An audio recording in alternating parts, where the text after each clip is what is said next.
Hello my dear students, कैसे आप सभी लोग। आज मैं लेकर आया हूं आप लोग के लिए एक मॉडल पेपर सामान्य हिंदी का, जो आपके बोर्ड एग्ज़ाम में बहुत ही हेल्प करने वाला है। और साथ साथ में इस मॉडल पेपर का बनाने का मेन उद्देश्य बस इतना है कि आप कितने कम समय में पूरे क्वेश्चन को अटेम्प्ट कर सकें, सारे क्वेश्चन आप सॉल्व कर सकें, हल कर सकें। बस यही मेन उद्देश्य है, क्योंकि आपका कल है पेपर और आज ये वीडियो आपके पास पहुंच रहा है। तो मैं केवल आपको बस इतना बता सकता हूं कि कितने कम समय में और किस तरह से पेपर को मैनेज करके आप कर सकते हैं जल्दी से जल्दी। और इसके लिए मैं आपके लिए लेके आया हूं 2025-26 का सामान्य हिंदी का क्वेश्चन पेपर। तो इसको हम देख लेते हैं। ये क्वेश्चन पेपर 3 घंटे 15 मिनट का है, और 15 मिनट जो आपको यहाँ पे मिल रहा है एक्स्ट्रा, वो 15 मिनट केवल और केवल आपको प्रश्न पत्र पढ़ने के लिए मिल रहा है। जो क्वेश्चन पेपर आपको मिलेगा उसे पढ़ने के लिए मिल रहा है। आपके इस क्वेश्चन पेपर का टोटल पूर्णांक 100 होता है। हिंदी में आप गलती मत करना बाबू, क्योंकि हिंदी में फेल तो सारे सब्जेक्ट में फेल। अगर जो आप किसी एक सब्जेक्ट में फेल तो हो सकता है कि वित्त से पास कर दिया जाए, लेकिन हिंदी में फेल तो सब में फेल, इसलिए हिंदी को अच्छे से कीजिएगा, ठीक है। उसके साथ साथ में कह रहा है इस प्रश्न पत्र के 2 खंड हैं, टोटल 2 खंड दिए गए। इसे यहाँ पे खंड का एक और खंड खा होगा, आगे भी मिलेगा। दोनों खंडों के सभी प्रश्नों का उत्तर देना आवश्यक है। तो देखते हैं खंड का में क्या दिया है और खंड खा में क्या दिया है। और आगे बढ़ने से पहले एक चीज और हम आपको बता देते हैं कि क्वेश्चन पेपर को ध्यान से पढ़ करके किसका आंसर देना है किसका नहीं देना, उस पर आप विशेष ध्यान दीजिएगा, जो मैं अभी बताने वाला हूं। मतलब ये 10-12 मिनट या 20 मिनट का जो भी वीडियो आपके पास जाएगा, ये बेहद इंपॉर्टेंट वीडियो होने वाला है, जो आपके जीवन में आपके एग्जाम पीरियड में बहुत ही हेल्प करने वाला है। तो आप वीडियो को स्किप ना करें, पूरा का पूरा वीडियो देखें। आपने साल भर तो पढ़ाई की, तो साल भर के लिए 20 मिनट निकाल के इस पूरे वीडियो को ज़रूर देखें, ठीक है। फिर बढ़ते हैं हम लोग आगे। खंड का खंड का में आपको मिलने वाले हैं 5 प्रश्न, और 5 प्रश्न वो भी बहुविकल्पी हैं। और बहुविकल्पी में एक प्रश्न 1 नंबर का है। यदि 5 प्रश्न का उत्तर देते हैं तो आप 5 नंबर पाएंगे। तो पहला क्वेश्चन, निम्नलिखित में से भारतेंदु युग पूर्व का लेखक नहीं है। इस सब पे ध्यान दीजिएगा। कभी कभी हम लोग गलतियां कर जाते हैं, पूछ पढ़ते हैं जल्दी, लेखक हैं नहीं को भूल जाते तो गलत हो जाता है, इसलिए नहीं है। तो जो नहीं है उनको आंसर में देना है, और जो हैं उनको कुछ नहीं कहना है भैया। तो यहाँ पे आपके क्वेश्चन मिल गए। क्वेश्चन नंबर का, क्वेश्चन नंबर ख, क्वेश्चन नंबर ग, घ और अंग। 5 क्वेश्चन है, 1-1 नंबर का 5 नंबर आपको मिलने वाले हैं। तो इसको आपको जरूर अटेम्प्ट करना, छोड़ना नहीं है। बस अगर जो आपने हिंदी साहित्य का इतिहास पढ़े हैं तो उसमें आपको ये जरूर मिल जाएंगे, और आप इसको बहुत आसानी से कर सकते हैं, ठीक है। आगे की क्वेश्चन की बात कर लेते हैं। क्वेश्चन नंबर 5 के बाद में क्या है, तो क्वेश्चन नंबर 5 की बात कर लें। 5 के बाद में यहाँ देख सकते हैं जो 5 प्रश्न थे पहले के, वो पांचों प्रश्न में आप, पांचों प्रश्न के बाद आपको यहाँ पे मिलेगा क्वेश्चन नंबर 2। इसके आपके कुछ प्रश्न हैं और उस प्रश्नों का भी उत्तर आपको देना है। यहाँ भी आपको 5 नंबर मिलने वाले हैं। ये भी क्या है, एमसीक्यूज हैं, बहुविकल्पीय टाइप के क्वेश्चन हैं। आपको यहाँ भी वही चीज करना है, प्रश्न पढ़िए आंसर दीजिए, प्रश्न पढ़िए आंसर दीजिए। 5 क्वेश्चन यहाँ से मिलेगा, यानी कि 10 नंबर का आपको बहुविकल्पीय टाइप के क्वेश्चन मिल जाएंगे। नेक्स्ट को पे बात कर लेते हैं। क्वेश्चन नंबर यहाँ पे, तो जो आपके 5 नंबर के थे उसमें से क खा उधर हो गया, खा का यहाँ पे ऑप्शन दिए गए हैं, उसमें से जो भी सही होगा आप टिक कर लीजिएगा। खा आपका यहाँ पे है, घ और अंग। 5 प्रश्न यहाँ से हो जाएंगे, तो आपके 5-5 10 नंबर बन जाएंगे। अब आपको इसको पढ़ना है। अगर जो आपने हिंदी साहित्य का इतिहास पढ़ा होगा तो आपको इसका प्रश्नों का उत्तर जरूर दे देंगे, ठीक है। ये मैं एक क्वेश्चन पेपर लेके आऊँ, बस केवल और केवल आपको बताएंगे कि इसी तरह से आपके क्वेश्चन पेपर आएंगे और आपको इसको अच्छे से सॉल्व करना है, ठीक है। फिर क्वेश्चन नंबर अब 3 की बात कर लेते हैं। क्वेश्चन नंबर फर्स्ट और सेकंड से आपके 10 नंबर क्वेश्चन बन गए। क्वेश्चन नंबर 3 की बात कर ले। इसमें दिए गए गद्यांश, गद्यांश नहीं, जो आपने गद्य पढ़ा था, कहानियां जो पढ़ी थी हिंदी का, उसमें से एक क्या नाम है, पैसेज, पैसेज मतलब गद्यांश दिया गया है, और इसको आपको पढ़ना है।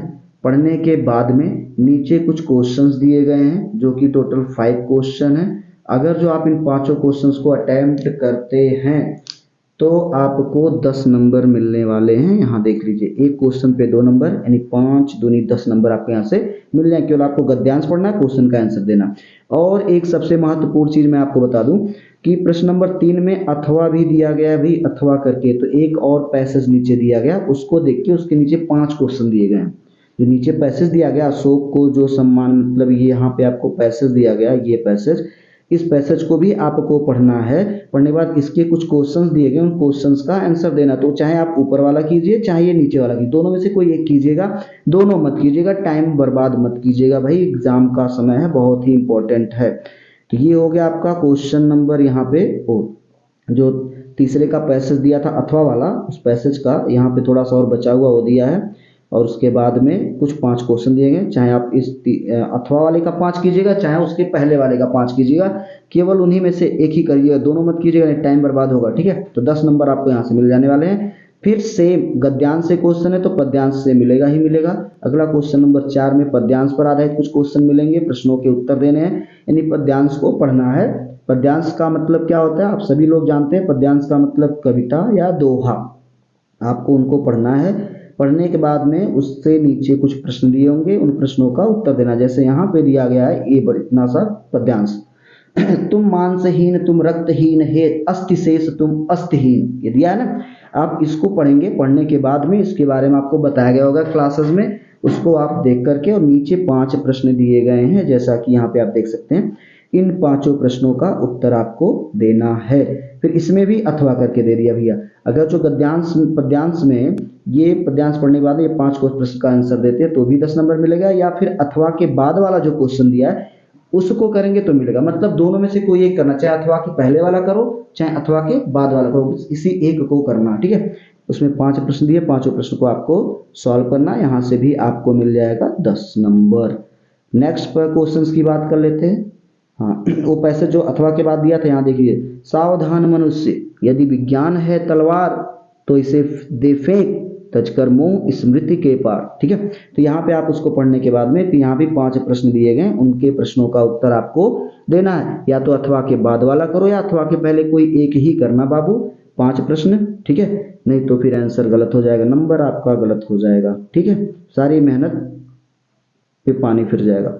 नेक्स्ट बात कर लेते हैं अगर जो क्वेश्चन नंबर 5 की, तो क्वेश्चन नंबर 5 में क्या कह रहा है, कह रहा है निम्नलिखित में से किसी एक लेखक का साहित्यिक परिचय देते हुए उनका प्रमुख रचना का उल्लेख कीजिए। साहित्य परिचय का मतलब यहाँ पे आपको जीवन परिचय लिखना है भाई। हाई स्कूल में जीवन परिचय देता है और इसमें साहित्य परिचय देता है। तो प्रश्न 5 में 2 क्वेश्चन है, प्रश्न नंबर 1, प्रश्न नंबर का, प्रश्न नंबर खा। तो इसमें अगर जो आप करते हैं तो 5 नंबर आपको मिलने वाले हैं, खा में भी करते हैं तो 5 में 10 नंबर आपको यहाँ से मिलेंगे। ये लेखक के लिए आपका है। ऊपर वाला जो 5 का है, ये लेखक का साहित्यिक परिचय देना है, यानी जीवन परिचय लिखना। इन तीनों में से किसी एक का ही लिखना, तीनों का मत लिखना। और इसमें कवि के लिए है, और लेखक के लिए था तो कवि का साहित्य परिचय देना है, जो कि इन तीनों में से किसी एक का ही करना है। ठीक है, इस बात को आप ध्यान में रखिएगा। कमेंट में एक क्वेश्चन है, आप जरा बताएंगे अज्ञेय का पूरा नाम, जरा आप बताएंगे, कमेंट में जरूर बताएंगे, छोड़िएगा मत, कमेंट में जरूर बताएंगे कि अज्ञेय का पूरा नाम क्या है। ठीक है, नेक्स्ट बात कर लेते हैं आगे की, जो क्वेश्चन नंबर 6 दिया गया है। क्वेश्चन नंबर 6 में आपसे क्या कह रहा है, पंचलाइट कहानी की कथा वस्तु अपने शब्दों में लिखना। ये आपकी एक कहानी है जो खुद पढ़ना था आपको, या क्लास में बताया गया, और पंचलाइट की उसकी कहानी को आप लिखेंगे कम से कम, अधिक से अधिक 80 शब्दों में। आपको 5 नंबर यहाँ से भी मिलने वाले हैं। ठीक है, क्वेश्चन नंबर 6 की बात कर लेते हैं। 6 में अथवा भी करके दिया है, थोड़ा ध्यान रखिएगा आप लोग। अथवा करके दिया है लाठी, यहाँ अथवा करके दिया है लाठी या बहादुर, या तो आप पंचलाइट से लिखें या लाठी या बहादुर में से कोई लिखें। ठीक है, 5 नंबर आपको मिलने वाले हैं। ठीक, अब क्वेश्चन नंबर 7 को भी आपको अटेम्प्ट करना, लेकिन 7 में क्या अटेम्प्ट करना है, ये 7 में आपको ये पहला वाला खंड करना है। पहले में 2 क्वेश्चन दिया गया है अथवा भी करके, तो आप देख सकते हैं दोनों में से किसी एक को ही सॉल्व करना है, यहाँ से भी आपको 5 नंबर मिलने वाले हैं। और ये पहला, जिसे आप पहला दिया इसको करेंगे, बाकी यहाँ दूसरा तीसरा सब कुछ से कोई मतलब नहीं, केवल पहला करना है। श्रवण कुमार के बारे में लिखना है। श्रवण कुमार का जो चरित्र चित्रण है, जो दशरथ जी के आधार के आधार पर बताया गया है उसके बारे में लिखना है। या तो श्रवण कुमार के खंड काव्य के आधार पर दशरथ का चित्रण कीजिए, मतलब पूरी श्रवण कुमार की पूरी कहानी या तो लिखो, या फिर यहाँ पे श्रवण कुमार के नायक का चित्रण करना। इनमें से किसी एक को करना, दोनों को नहीं करना। 5 नंबर यहाँ से मिलेगा, ये भी अधिकतम 80 शब्दों में होना चाहिए, ठीक है। उसके बाद हम बात कर लेते हैं क्वेश्चन नंबर 7। ये 7 था ना, 7 का पहला ही आपको करना है, दूसरा नहीं करना। श्रवण कुमार ही करना है और नहीं करना। जैसे कक्षा 10 में मुक्ति दूत करते हैं, वैसे यहाँ पे इसमें आपको श्रवण कुमार के बारे में ही लिखना है, ठीक है।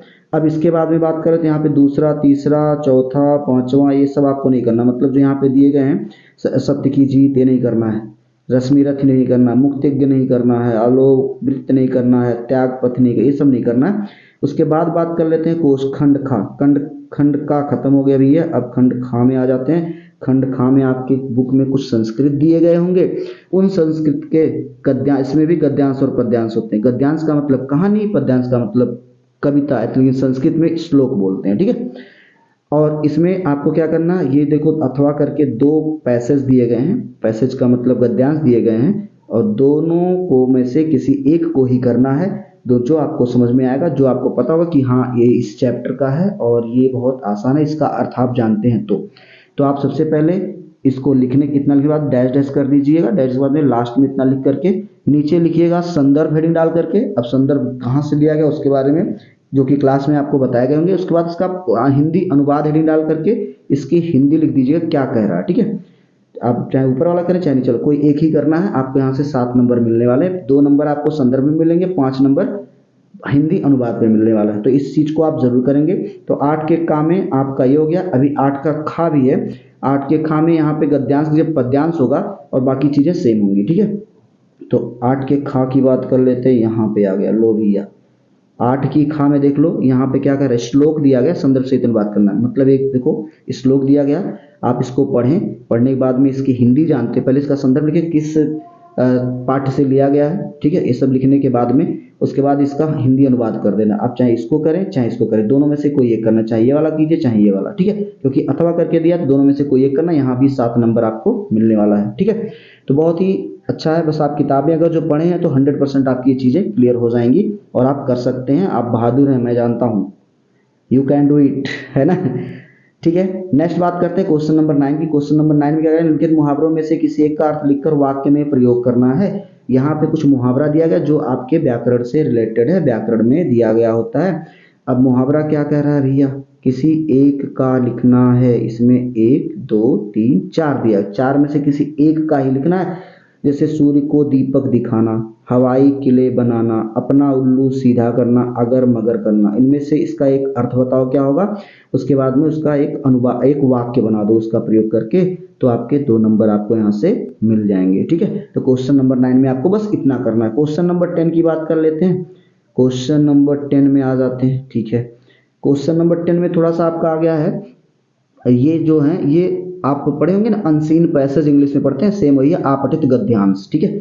आपको ये आपके बुक से नहीं है, अलग से दिए गए हैं, आपको इसको पढ़ना है। पढ़ने के बाद में आप यहाँ कुछ क्वेश्चन दिएंगे, उनका आंसर देना। अगर जो आप ऐसा कर देते हैं तो 5 नंबर आपको यहाँ से मिल जाएगा। या अथवा करके यहाँ नीचे दिया गया है, तो अथवा करके जब नीचे दिया गया तो या तो आप इसको पढ़िए, पढ़ने के बाद उसके 5 प्रश्न दिए गए हैं, 3 प्रश्न, इन 3 प्रश्न का उत्तर दीजिए तो भी आपको 5 नंबर मिल जाएगा। तो नहीं अथवा के ऊपर वाला करो चाहे अथवा के नीचे वाला, बस एक ही करना, ठीक है। नेक्स्ट बात कर लेते हैं क्वेश्चन नंबर 11 की, क्या कह रहा है भैया। अब इधर हमारा व्याकरण से रिलेटेड ज्यादातर क्वेश्चन आएंगे। व्याकरण के बारे में पहले देख लेते हैं क्या चीजें दिया गया। यहाँ पे 11 का क, अभी का है तो खा भी आएगा ही ना। निम्नलिखित शब्द युग्मों का सही अर्थ चयन करके लिखना है। अब जैसे इसमें से सही शब्द का चयन करना, एक आपको पहला दिया अभिराम अभिराम, इसका सही शब्द क्या होगा, अभिराम अभिराम का क्या होगा, इसमें से कोई एक सही हो। कौन सा सही है इन चारों में, ये आपको देख करके उसको टिक करना है, ठीक है। उसके बाद बात कर लेते हैं क्वेश्चन नंबर, उसी के बाद में है भवन और भुवन। भवन और भुवन, भवन मतलब घर या गृह जानते हो, तो इसी से रिलेटेड और भी 2 ऑप्शन उधर दिया गया अभी अगले पेज में, तो इसको भी आप कर सकते हैं। ग्रामर से रिलेटेड क्वेश्चंस आपके हैं, तो ये आ गए आपके यहाँ पे। अब बात करते हैं हम लोग यहाँ पे खा, का तो हो गया, का के 2 क्वेश्चन थे, 2 नंबर के हो गए, 2 2 4 नंबर के। अब यहाँ से खा में कह रहे हैं लिखित शब्दों में से किसी एक शब्द के 2 अर्थ लिखना है। जैसे वायु के 2 अर्थ कौन कौन से हो सकते हैं, तो एक पवन हो सकता है और एक क्या हो सकता है भाई, एक और तुम लोग बताना कमेंट में क्या होगा। ठीक है, ऐसे ही करके किसी एक शब्द के दो अर्थ लिखना, मतलब इनमें से कोई चार दिया, चारों में से किसी एक का ही करना और भी दो अर्थ लिख देना, 2 नंबर आपको मिल जाएगा बहुत आसानी से, ज़्यादा आपको दिमाग लगाने की जरूरत नहीं है। तो खा की बात कर लेते हैं, इसमें वाक्यांशों के लिए एक शब्द लिखना है।